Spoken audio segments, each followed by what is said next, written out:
everyone. So the intro was me fiddling around with, whoops, a composition that I'm going to use as reference, because this morning I was out of ideas and I did not want to go on Pinterest or any other photo website, so I figured, why don't I do my own reference material?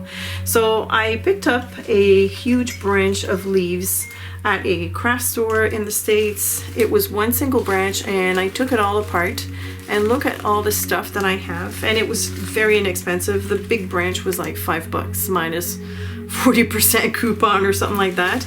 I bought it with the intention of using it for Instagram props. I never did, and this morning I saw it sitting on my desk and I'm like, okay, time to do something with that.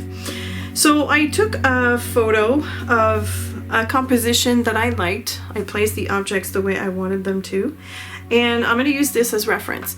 Now, I'm not aiming to reproduce a realistic painting with this. What I want to do is just use it mainly as inspiration. So it could be just the shapes, the composition, the forms that I want to use, or the colors. Well, the colors I already know what I want because I've swatched them already, but mainly the forms and the shape and the placement of the leaves maybe, and add a couple. Who knows what's going to happen. Now, I can't leave this on here while I'm doing the work because from my perspective I see it a little bit skewed, so I have to put that on a stand in front of me. I want to talk about the medium that I'm going to be using today. It is of the watercolor nature, but they're INKtense pencils. And as you can see, I have quite a few of them and I don't use them, so I figured another challenge this morning is to use my INKtense pencils. Now, that doesn't mean that you have to go out and buy pencils. By all means, don't do this. If you have them, great. And if you want to use them, great. If you don't, not a problem. You can do anything that I'm doing with whatever you have. So if it's just straight up watercolors, go ahead and use that.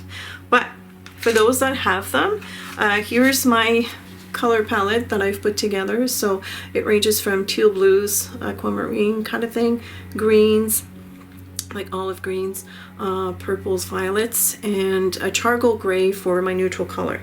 I also have the outliner because this is kind of like just a regular lead pencil that is not water soluble. So it's great for sketching. And just a little side note about these INKtense pencils. Well, as you can guess by the name, they're very intense in color, so there's a lot of pigment in those pencils. They are made to look like ink. I'm not sure the composition. I'm not technical that way. If you want to research them, go ahead. Here I'm going to show you. They're a Derwent product and they're made in England. The cool thing about these though is that when they have been set with water, they are permanent, which means that they're great for layering. So I'm going to test those. Well, I'm going to test those out. I've used them before a few times, maybe 5 times or so in my life, tops. But I'm going to do more experimenting with this, let's just say. So here we go.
Yes!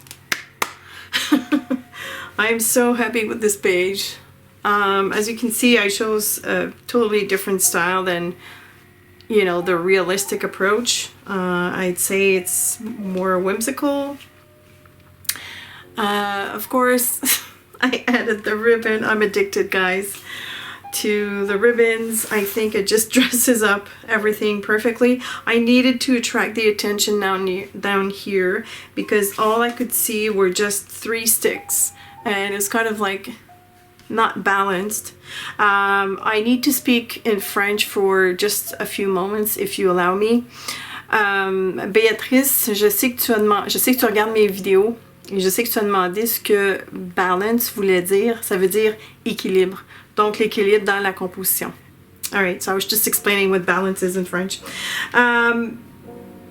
You saw also that I used the pencils 2 different ways. So of course you can scribble directly on the page, but you can also pick up the color from the tip, and that's a smoother application.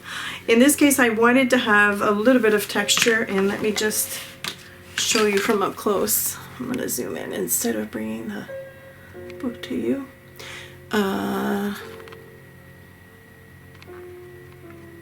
More.